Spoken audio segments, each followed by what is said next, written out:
मार्क्सवाद को समझने के लिए उसके विभिन्न संस्करणों से आगे बढ़कर उसके मूल बौद्धिक संदर्भ, ऐतिहासिक परिस्थितियों और बाद के विकृत रूपों के बीच में स्पष्ट भेद करना आवश्यक है, क्योंकि कार्ल मार्क्स का चिंतन उस यूरोपीय औद्योगिक क्रांति की उपज था जहां पूंजीवाद अपने कठोर प्रारंभिक अवस्थाएं और शोषणकारी रूप में उपस्थित था।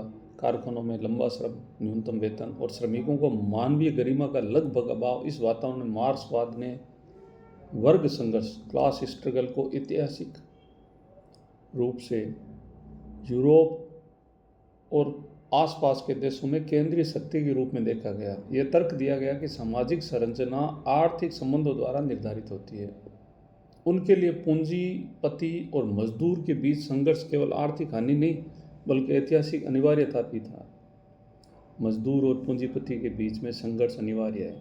फिल्में बनी, गाने बने, खूब सारी कविताएं लिखी गई।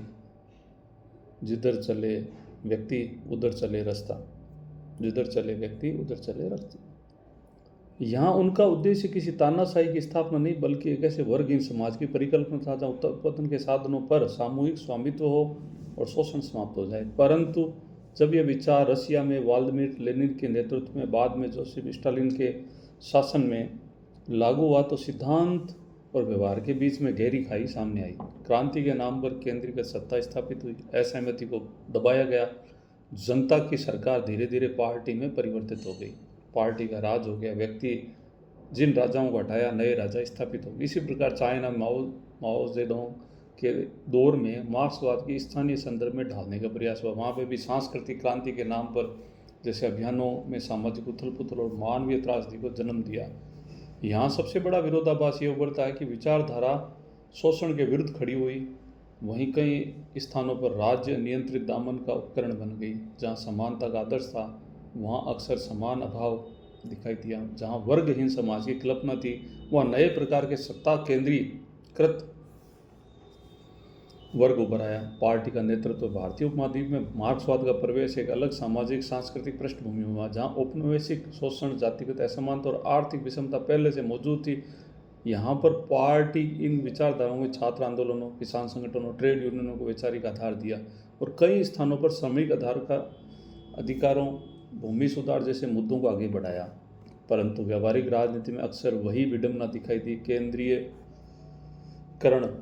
नेतृत्व का हो गया, वैचारिक कठोरता आ गई, जमीनी स्तर पर अपेक्षित परिवर्तन का पूर्णतया अभाव रहा। इस पूरे परिदृश्य को समझते हुए ये स्पष्ट है कि मार्क्सवाद का मूल चिंतन एक विश्लेषणात्मक और आलोचनात्मक उपकरण था। पूंजीवाद की संरचना और उसके अंतर्विरोधों को समझने का प्रयास महज प्रयास पर था, जबकि इसके बाद में निश्चित अपरिवर्तनीय सामाजिक और राजनीतिक मॉडल के रूप में लागू करने की कोशिशें कई समस्याएं उत्पन्न की। विचार यहीं से जन्म लेता है। एक और सिद्धांत में मुक्ति का वादा, दूसरे तब व्यवहार में नियंत्रण और दमन का अनुभव। यह आवश्यक है कि हम मार्क्सवाद को न केवल एक आदर्शवादी स्वप्न मानकर महिमामंडित करें और न ही ऐतिहासिक प्रयोगों की विफलताओं के आधार पर पूरी तरह खारिज कर दें, बल्कि उसे उसके समय, उसकी सीमाओं और उसके योगदान तीनों के संदर्भ में समझे। यही संतुलित दृष्टि हमें यह देखने में सक्षम बनाती है कि किसी भी विचारधारा का मूल्य केवल उसके घोषणा पत्र में नहीं बल्कि उसका अनुप्रयोग और मानवीय परिणाम में निहित होता है। और यह वही बिंदु है जहाँ इतिहास, दर्शन और व्यंग एक दूसरे को मिलकर और अधिक गहरी समझ की ओर ले जाते हैं। धन्यवाद।